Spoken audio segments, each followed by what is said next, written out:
Bonsoir à tous, très heureuse de vous retrouver pour une nouvelle édition dont voici le sommaire. Le mélange des genres dans un cadre unique, la direction des affaires culturelles va de nouveau ouvrir les portes du Fort Antoine aux différentes entités culturelles de Monaco. Une programmation estivale riche qui s'étalera sur plusieurs semaines à compter de la fin du mois de juin. Une programmation que nous détaillera Françoise Gamerdinger, directeur des affaires culturelles. Le marathon de lecture de la Fondation Prince-Pierre de Monaco est lancé. Première étape, une rencontre entre les lecteurs engagés dans cet enchaînement de lecture autour des livres sélectionnés dans le cadre du prix littéraire et de celui de la Bourse de la découverte. L'INSEE vient de présenter son bulletin trimestriel économique qui couvre le premier semestre 2021. Comment l'économie s'est comportée après le rebond épidémique de la fin 2020 ? Quels sont les secteurs qui ont pu le mieux rebondir? Réponse dans ce journal. Nous ouvrirons un large chapitre consacré au tennis. Nous serons en duplex depuis Larnaca à Chypre avec Guillaume Couillard, le capitaine de l'équipe de Monaco de Coupe Davis. Les tennismen monégasques vont tenter de monter de division en affrontant 3 autres pays. Il nous révélera le nom de ces pays. Le tirage au sort a eu lieu ce matin.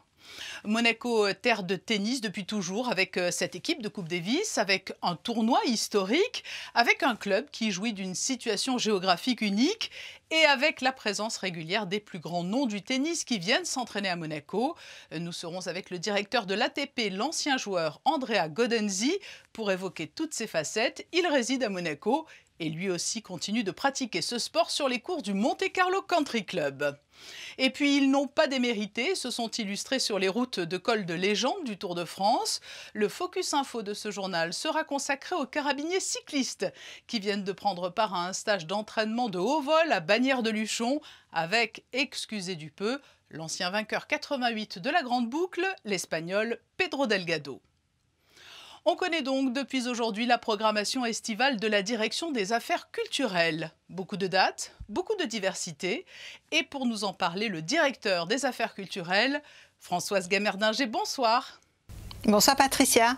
On l'a souvent dit et répété, il y a eu une exception culturelle à Monaco tout au long de la crise.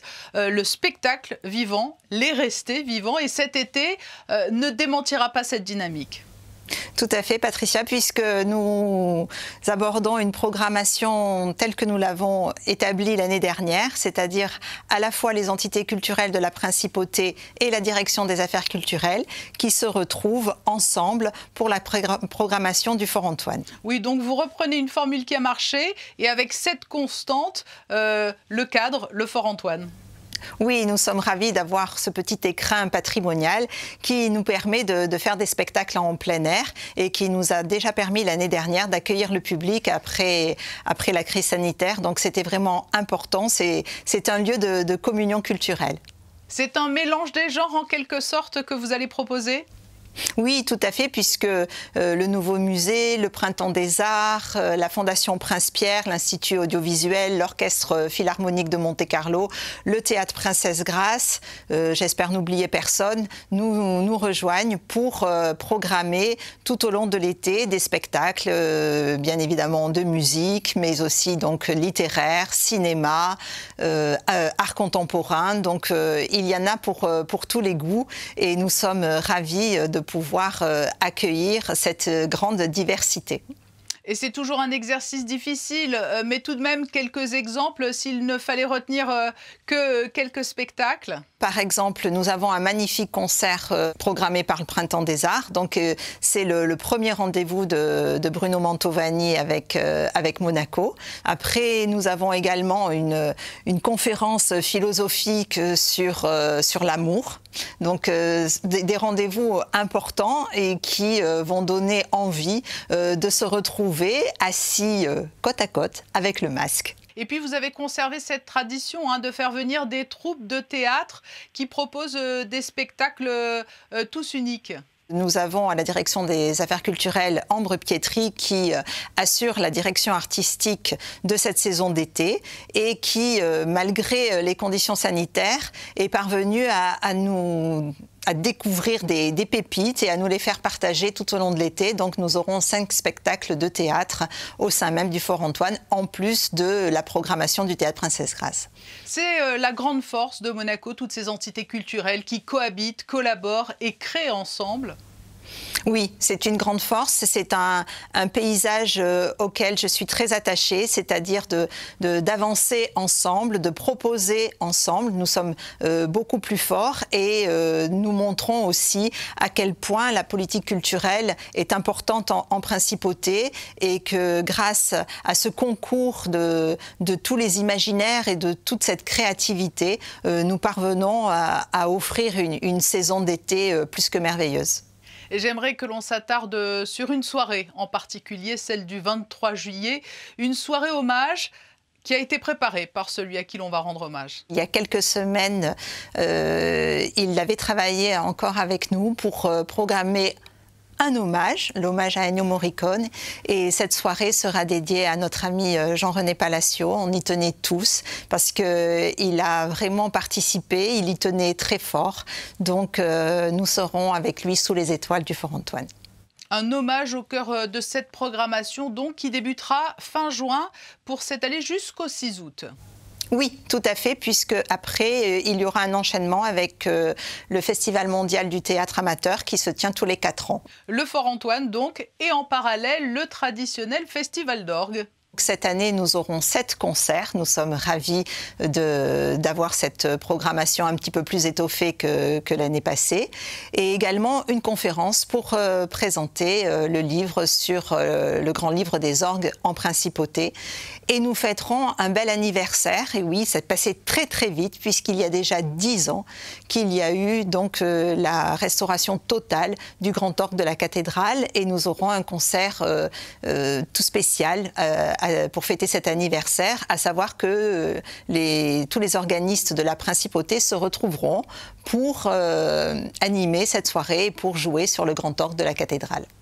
Voilà une illustration de plus de la vitalité de la culture monégasque et une belle programmation estivale. Merci Françoise Gamerdinger de nous avoir dévoilé ces grands rendez-vous culturels de l'été. Merci Patricia, et la Direction des Affaires culturelles souhaite un bel été à tout notre public que nous attendons avec impatience. La Fondation Prince-Pierre, elle aussi, fera partie de la programmation estivale de la DAC au Fort Antoine. Elle vient également de donner le coup d'envoi du marathon de lecture autour du prix littéraire et de la bourse de la découverte, 2 distinctions décernées à l'automne. Et d'ici là, des lecteurs vont s'adonner à leur passion dévorante pour la lecture en découvrant les ouvrages sélectionnés. La première étape, une rencontre entre lecteurs à laquelle a assisté Vanessa Dessy. C'est une opération qui a pour objectif de partager avec le plus grand nombre les sélections d'ouvrages réalisées chaque année par les membres du Conseil littéraire de la Fondation Prince-Pierre. L'objectif est simple, c'est de faire lire, tout simplement, déjà, et puis de faire connaître les auteurs qui ont été sélectionnés par le Conseil littéraire. La Fondation Prince-Pierre s'est donnée comme mission de diffuser la culture, donc c'est un bon moyen d'être dans sa mission. Le Conseil a donc retenu 4 écrivains pour le prix littéraire, récompense qui honore un écrivain d'expression française de renom pour l'ensemble de son œuvre. Cette année, il y a une sélection qui a été faite au mois de mai pour 4 auteurs, Annie Ernaux, Pierre Michon, Benoît Dutertre et Claude Arnaud. Deuxième prix, la Bourse de la Découverte, qui est là pour mettre en avant un jeune auteur, dont c'est un auteur jeune, en tout cas dans le sens de la jeunesse de l'écriture, dont c'est le premier roman, et nous avons donc 5 personnes qui ont été sélectionnées. Madeleine Assas, Abigail Assors, Ludmilla Charles, Émilienne Malfato et Dimitri Brouchon-Bourry. À l'issue de ce marathon, une rencontre avec les auteurs en lice pour le prix de la Bourse de la Découverte est prévue le lundi 11 octobre à la médiathèque. La cérémonie de proclamation des prix, quant à elle, aura lieu le mardi 12 octobre à la salle Garnier. Place aux autres grandes informations du jour avec une confirmation. Les concerts au Palais Princier vont reprendre. Bonsoir Christine Datomel. Oui, la billetterie ouvrira jeudi, Patricia, à 10h. Vous pourrez réserver vos places pour des concerts qui se tiendront les 15, 18, 22, 29 juillet et 1er et 5 août. Pour plus de renseignements sur la programmation, vous pouvez vous rendre sur le site internet www.opmc.mc et vous rendre dans la rubrique Concert au Palais Princier 2021. Alors à noter que les conditions d'accueil du public étant susceptibles d'évoluer, il n'y aura pas de repli en cas de mauvais temps, empêchant la tenue bien sûr d'un concert dans la cour d'honneur. Si le cas se présente, le concert sera annulé et les billets achetés seront remboursés. Un autre rendez-vous musical plus proche, les Thursday Live Sessions au Grimaldi Forum. Rendez-vous ce jeudi à partir de 18h30 à l'espace Indigo du Grimaldi Forum pour un Thursday Live Session qui recevra les Lehman Brothers, ce groupe français composé de 5 copains de lycée qui ont commencé à jouer dans un garage. Avenue Lehman, pour l'anecdote, connaît un fort succès ces dernières années grâce à des morceaux inspirés de la musique de Prince ou encore de Jamiroquai. Alors, pour réserver votre table jeudi, un numéro de téléphone, le 99 99 3000. L'union fait la force, la JCE et le Monaco Boost s'allient. Et oui, la JCE et le Monaco Boost viennent de signer un partenariat, Patricia, avec un objectif commun, favoriser l'entrepreneuriat en principauté. Le Monaco Boost accueillera les réunions de la JCE et les sessions du concours de création d'entreprise. Par ailleurs, il sera aussi partenaire de la Monaco Success Box en mettant à disposition des finalistes des salles de réunion pour des rendez-vous ponctuels. Et enfin, la Pépinière accordera aux 2 premiers gagnants du concours un espace de travail au sein de Monaco Boost pour y installer le siège social de l'entreprise nouvellement créée. Des chiffres très attendus à présent. L'Institut monégasque de la statistique et des études économiques vient de rendre public son bulletin trimestriel. Il concerne le début d'année 2021. Alexandra Pani nous en livre les grands enseignements. Seuls 4 grands secteurs d'activité voient leur chiffre d'affaires progresser en ce premier trimestre 2021. Contrairement à ses voisins européens, la principauté a choisi de ne pas reconfiner. L'ensemble des activités économiques est donc resté ouvert sous conditions. Le secteur de la construction a lui enregistré une hausse record de son chiffre d'affaires pour un début d'année, mais ce premier trimestre reste pour la majorité en deçà des années précédentes. Plus de 460 millions d'euros de chiffre d'affaires pour la construction. En découle l'emploi sur ce même secteur, puisque la construction gagne 300 emplois supplémentaires, plusieurs milliers d'heures supplémentaires également travaillées pour ce secteur. Donc c'est vraiment le secteur phare du trimestre. Les autres se maintiennent ou augmentent ou légèrement, et puis d'autres enregistrent de plus fortes baisses. Et je pense notamment, sans surprise, à l'hébergement-restauration, qui a un chiffre d'affaires en baisse de 40% et qui perd 1700 emplois sur le trimestre. Les créations d'établissements sont en légère baisse, 188 contre 208 en 2020, tout comme le nombre de radiations, 118 contre 130. Le commerce extérieur se redresse nettement par rapport au premier trimestre 2020 et affiche un montant de plus de 625 millions d'euros. Les exportations bénéficient du regain d'activité internationale avec plus 26,7%. Mais il faut bien entendu relativiser cette croissance. Le volume global des échanges reste inférieur à son niveau de 2018 ou 2019. Il en sera de même pour les données du second trimestre qu'il faut appréhender en tenant compte d'un contexte de l'an passé particulier avec un mois d'avril 2020 totalement à l'arrêt.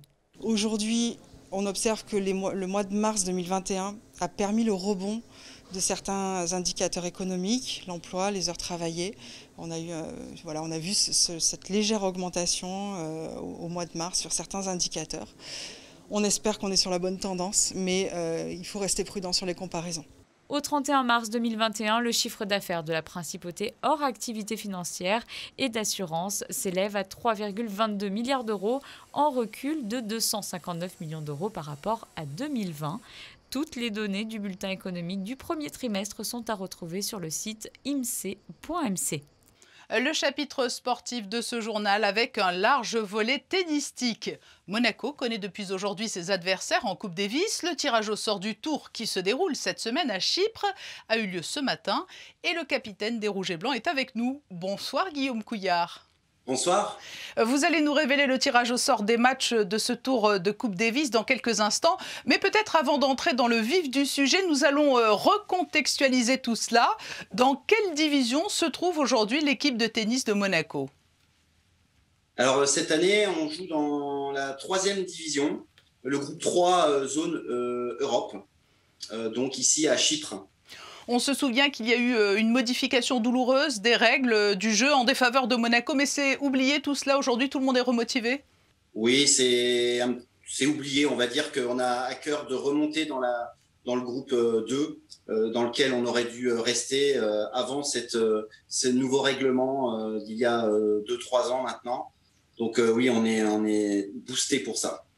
Comment se compose l'équipe engagée? Qui sont les joueurs qui vont représenter Monaco? Alors, on a Lucas Catarina, Valentin Vachereau, Hugo Nice et Romain Arneaudo. Et le tirage au sort, donc, qui est intervenu en début de matinée? Oui, tout à fait. Donc, on est dans le groupe B, donc avec Malte, l'Irlande et le Luxembourg. Ouais, et nous sommes donc tête de série dans cette division. Voilà, c'était un tirage plutôt clément pour vous? Bah ça, on le saura après les rencontres. Je vous dirai ça, si on gagne les rencontres, ce sera un tirage clément. Sur le papier, on ne va pas se cacher. On est favori sur le papier. Maintenant, on sait que quand on représente son pays, bah, ça galvanise, mais ça peut aussi rajouter de la pression. Donc, à nous de bien gérer nos émotions pendant toute cette semaine. Et ensuite, quel sera le calendrier sur l'année? Il y a juste cette échéance ou il y aura ensuite d'autres rencontres? Non, c'est uniquement sur cette semaine-là et on ne sait pas encore comment ça se déroulera l'année prochaine. C'est un petit peu compliqué, je pense aussi, avec cette période de Covid. Mais cette étape à Chypre est donc capitale. Cela a été compliqué de préparer cette nouvelle saison de Coupe Davis compte tenu du contexte mondial? Non, par rapport au contexte, ça n'a pas été plus compliqué que les autres années. C'est plus, en fait, on avait rendez-vous la semaine dernière pour se préparer tous ensemble. Et on a 2 joueurs qui étaient encore en course à Roland-Garros, donc ils nous ont rejoints un petit peu plus tard. Mais bon, c'était plutôt une bonne nouvelle et ça ne nous a pas perturbés parce qu'ils sont revenus avec quelques victoires et un petit peu de confiance en plus. Donc, c'était vraiment pas un souci pour nous. Et cette équipe, Guillaume Couillard, comment pourrait-on la qualifier? Elle est à la fois jeune, mais expérimentée. Oui, alors, on a un nouveau joueur qui va fêter sa première sélection, Valentin Vachereau. Qui a 22 ans, donc c'est tout jeune malgré tout. On a Lucas Catarina qui a que 24 ans, hein, c'est finalement très jeune maintenant. Et puis on a nos 2, j'allais dire anciens, même si ils sont malgré tout jeunes, ils ont 29 ans. C'est Hugo et Romain qui se sont spécialisés surtout dans le double, donc qui sont de très bons joueurs de double et même de simple, hein, mais qui ont une expérience. Donc on a des jeunes, on a des moins jeunes. Donc ça fait vraiment, je trouve, il y a une belle émulation et on est vraiment une bande de copains. Et c'est ça aussi notre force, c'est qu'on vraiment s'entend tous très bien et on a envie de gagner pour nous tous. Un dernier mot, nous évoquions le contexte mondial. Vous avez souvent à vos côtés un petit groupe de fidèles qui vous suit. Là, pour Chypre, ça a été un peu différent, hein. Oui, ben, ça va être la première fois depuis très très longtemps qu'on n'aura pas nos supporters avec nous.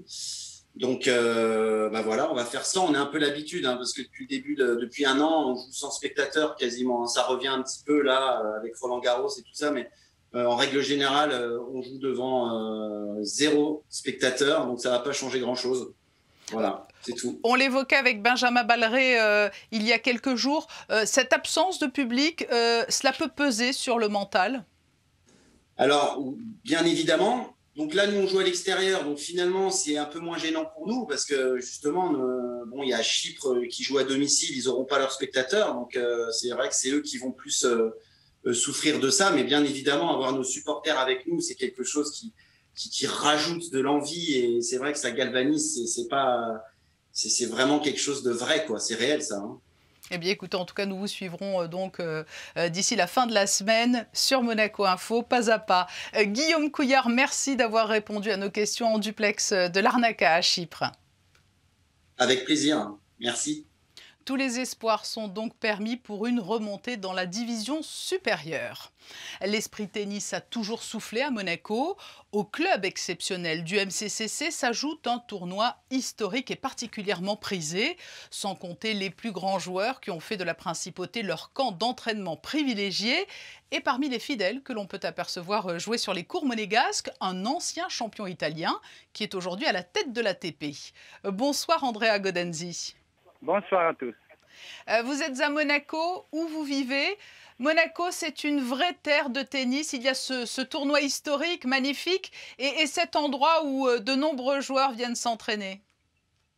Yes, exactly. Monaco is one of my favorite places, not only because I live here, but also it's my best result as a next tennis player here. I played the semi-final of this tournament in 1995, and I have great memories about it.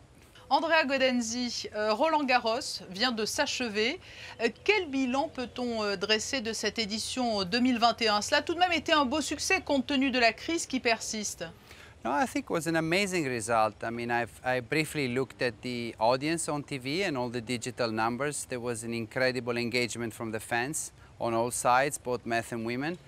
I think I witnessed one of the best tennis on clay court I've ever seen in my life in the third set of the semi-final of Rafa against Novak. It was just amazing tennis. I think it was wonderful. Obviously, we would all have preferred to see a full stadium, but I think it was an amazing entertainment considering that we are still under COVID. Donc c'était un premier pas tout de même important avant le retour complet du public. Mais Roger Federer a dû abandonner. Rafael Nadal s'est incliné face à Novak Djokovic. Est-ce que c'est la fin d'une génération?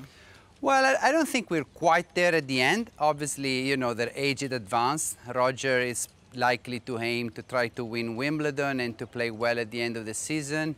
Novak and Rafa are a little bit younger, but obviously, you know, at some point they will stop playing. That's inevitable. I'm extremely optimistic and confident about the future of the sport because we have great youngsters coming up like Stefano and Dominic Thiem and Medvedev. Et alors, qui, selon vous, pourrait les remplacer Roger Federer et Rafael Nadal? It's very difficult to say exactly who can, but definitely we have guys like Zverev and Stefanos and Daniil Medvedev and Dominic Thiem that are on their way pushing to get, you know, to start winning the Grand Slams and to winning the best tournaments around.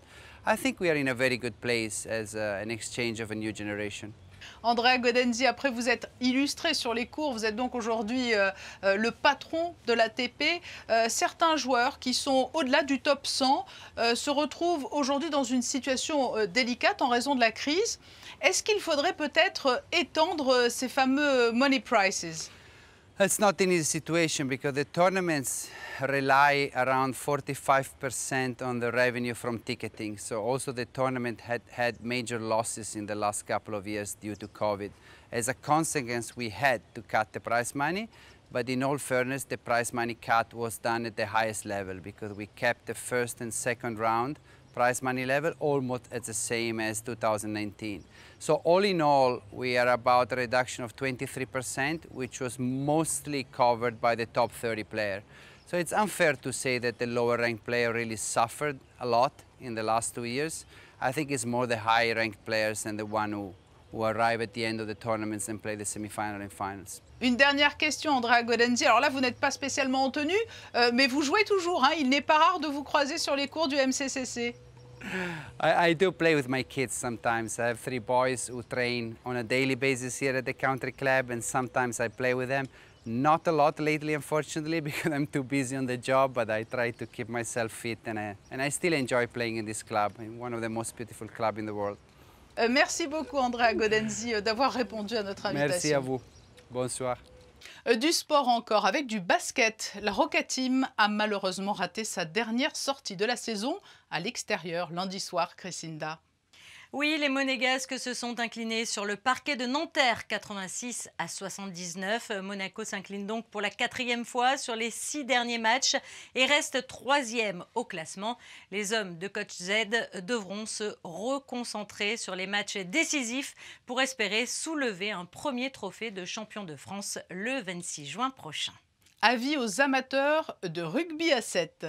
Une jauge de 5000 spectateurs est prévue pour l'accueil du public les samedis 19 et dimanche 20 juin à l'occasion du World Rugby Sevens repêchage. Je vous rappelle que la billetterie en ligne est ouverte sur le web www.monaco-rugby.com ainsi qu'au Stade Louis II du mardi au vendredi de 10h à 14h et de 16h à 19h. Le samedi 19 juin de 8h30 à 16h. Le dimanche 20 juin de 10h à 16h. Les journées nationales Happy Days auront lieu les 17, 18 et 19 juin prochains. Plus que jamais, Patricia, l'abeille a besoin d'être protégée. La menace est bien réelle pour les abeilles domestiques et sauvages. Retour des insecticides, prolifération du frelon asiatique sur l'ensemble du territoire, réduction des ressources mellifères, maladies et bouleversements climatiques. Le constat est sans appel. C'est pourquoi chaque année en Principauté, des actions sont menées en faveur des abeilles. Ce vendredi, des élèves de CM2 de l'école FANB se rendront sur le toit-terrasse de Fontvieille, là où se trouvent les ruches du gouvernement princier, pour être sensibilisés à cette problématique. Chaque année en France, ce sont plus de 30% des colonies qui disparaissent. Les pollinisateurs sont indispensables à l'équilibre de nos écosystèmes et de notre agriculture, et plus largement de notre sécurité alimentaire. Protéger l'abeille, c'est aussi nous protéger. Place au Focus Info du jour. Les Carabiniers du Prince participaient en fin de semaine dernière à un stage de cyclisme à Bagnères-de-Luchon.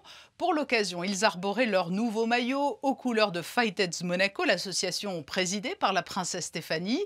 Et vous étiez sur place, Frédéric Hélion, avec Serge Prémont, dans les Pyrénées. Et oui, effectivement, nous sommes ici à Super-Bagnères, 1800 mètres d'altitude, en plein milieu des Pyrénées, au-dessus de Luchon.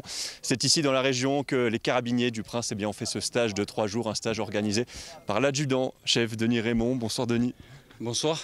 Bon Denis, expliquez-nous un peu comment est née l'idée finalement de faire ce stage ici, dans les Pyrénées. L'idée, elle est venue parce que les carabiniers cyclistes cherchaient vraiment à connaître ma région. C'est quand même un point central du Tour de France avec 5 cols mythiques dans un rayon de 25 km. Donc ils voulaient connaître un petit peu ces efforts-là.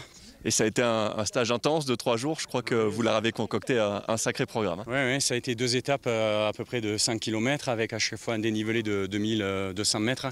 Grand moment de sport, mais aussi il y a l'aspect caritatif parce qu'on le sait, il y a eu une tombola et c'était pour Fighted. On a aussi eu la chance d'avoir Ecoy qui nous a fourni ces magnifiques maillots qui nous ont quand même un petit peu aidé à grimper. Voilà, oui, pour la bonne cause, pour notre marraine, la princesse Stéphanie, pour Fighteds. Oui. Bon, Denis, bravo. On va vous laisser récupérer. On va revenir, nous tous ensemble, un peu plus en détail sur ces 3 jours de stage. Un triptyque pyrénéen digne du Tour de France. Un enchaînement Peille-Ressourdes de Port de Balès pour débuter jeudi. Une mise en bouche corsée avec Peille-Ressourdes et ses 13 km à 7% de moyenne. Un col franchi à 68 reprises sur le Tour de France. Christopher Froome, Richard Virenque, Bernard Hinault ou Federico Bahamontes y sont passés en tête. Vendredi, les jambes piquent un peu au réveil avec les kilomètres engrangés la veille et le programme est tout aussi copieux avec 3 ascensions. Sur les premiers kilomètres de plat, Chris Carrette du Bike Shop de Monaco, un des partenaires de ce stage, également en charge de l'assistance mécanique, nous donne la situation de course. Vraiment, on a eu un départ très tranquille. Je pense que l'étape va être très difficile. On a toujours le favori Chris Carrette de la formation Fighted. Donc, petite formation dans quelques minutes. Le peloton se disloque dans le col du Mente avec ses innombrables lacets et sa vue à couper le souffle. Puis après un regroupement au sommet, direction l'Espagne pour grimper le col du Portillon avec 7 virages qui portent le nom de vainqueur espagnol du Tour de France, de Bahamontes en passant par Ocaña jusqu'à Alberto Contador. Des paysages magnifiques d'abord et après c'est un peu difficile les enchaînements quand même.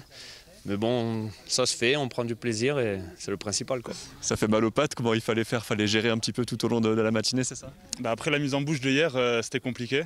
On est parti sur une grosse étape aujourd'hui, plus de 100 km et 3 cols au menu. Mais voilà, c'était la gestion et on est content d'être arrivé en Espagne et on a hâte d'aller manger. On est ensemble toute l'année en conditions de travail et là on se voit autrement, on apprend à se connaître autrement, donc c'est cool. Parce qu'on vit ensemble, on travaille ensemble, on fait le sport ensemble, donc c'est cool. Voilà. L'exemple est là. Tout se passe bien, au top. Beaucoup de pédales en montagne, regardez. Ça fuse de tous les côtés. Pour accompagner les carabiniers dans ce stage et leur prodiguer quelques conseils, un ancien coureur professionnel, Christophe Lemével, 9e du Tour de France en 2009, un tour qui s'était élancé de Monaco. C'est des cols qu'on a pratiqués sur beaucoup d'étapes du Tour de France, je les connais tous par cœur. Et là, les faire avec les carabiniers du Prince, c'est juste fantastique. C'est des sportifs de base, hein, donc le vélo, ils savent faire de la moto aussi, donc ils sont assez techniques aussi dans les descentes. Dans les montées, ils tournent bien les jambes et puis on voit qu'ils en veulent. Ce stage est aussi pour la bonne cause, avec une tombola organisée le vendredi soir. Plus de 1 200 € ont été récoltés pour l'association Fightheads Monaco. Samedi, dernier réveil matinal pour ce qu'on pourrait comparer à une course de côte, l'ascension vers Luchon-Super-Bagnères et ses 17 km. Avant le départ, rendez-vous devant l'église pour la bénédiction de la course par le Père Arnaud. Et que Dieu Tout-Puissant vous bénisse tous, lui qui est Père, Fils et Saint-Esprit. Amen. Amen.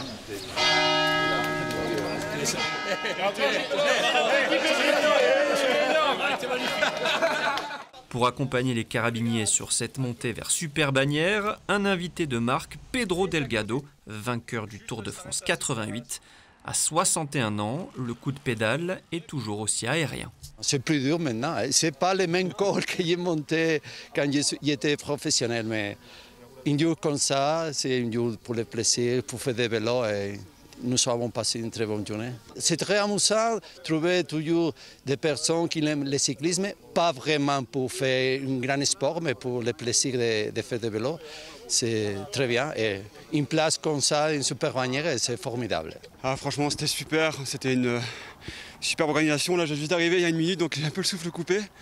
Mais c'est vrai que c'est pas facile d'accumuler 3 jours de vélo en suivant, quasiment 6000 mètres de dénivelé. Mais on a un groupe soudé, et on n'a rien lâché, on était jusqu'au bout pour notre marraine, pour l'association. On s'est vraiment régalé, que ce soit autant sur le vélo, les paysages et à table également, parce qu'on est venu là aussi pour en profiter dans tous les sens. Mais vraiment extraordinaire. Le temps est avec nous en plus, rien à dire, on reviendra. Être carabinier, c'est faire partie d'une famille. Et dans une famille, quand ça ne va pas, dans les moments difficiles, on se serre les coudes.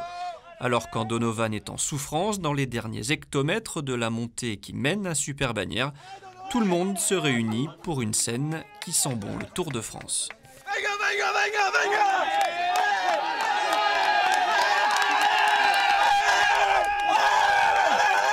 C'est énorme, c'est une sensation qu'on voit jamais. Et du coup, moi je suis pas un grand cycliste, comme vous avez pu le voir, je suis toujours un peu dans la fin du peloton.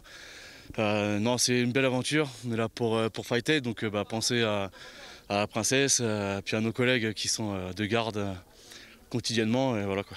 Et quand l'adjudant-chef Denis Raymond est en approche du sommet, toute la compagnie remonte sur le vélo pour l'accompagner dans les dernières rampes et franchir la ligne d'arrivée avec lui.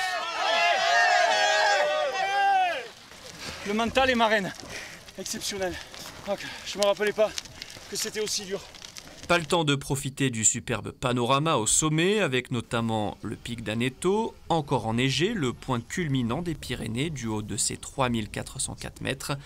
Les coureurs plongent dans la descente vers Luchon et troquent leur maillot de cycliste pour leur tenue de carabinier. Direction la Villa Louisa, demeure des Princes de Monaco de 1915 à 1930 pour une photo souvenir. Puis ensuite, le rendez-vous était donné sur le parvis de la mairie pour assister à une démonstration de la compagnie des guides à cheval de Luchon, munis de leur traditionnel fouet qui permettait de communiquer à l'époque. Luchon et la principauté sont liés. Au vu de la réussite de ce premier stage dans les Pyrénées, l'expérience devrait être renouvelée l'an prochain avec quelques belles surprises. Et après cette bouffée d'air pyrénéenne, un détour par les prévisions météo pour la journée de mercredi. Quelques passages nuageux sont prévus mercredi dans la matinée malgré de belles éclaircies, mais le ciel se couvrira progressivement durant la journée.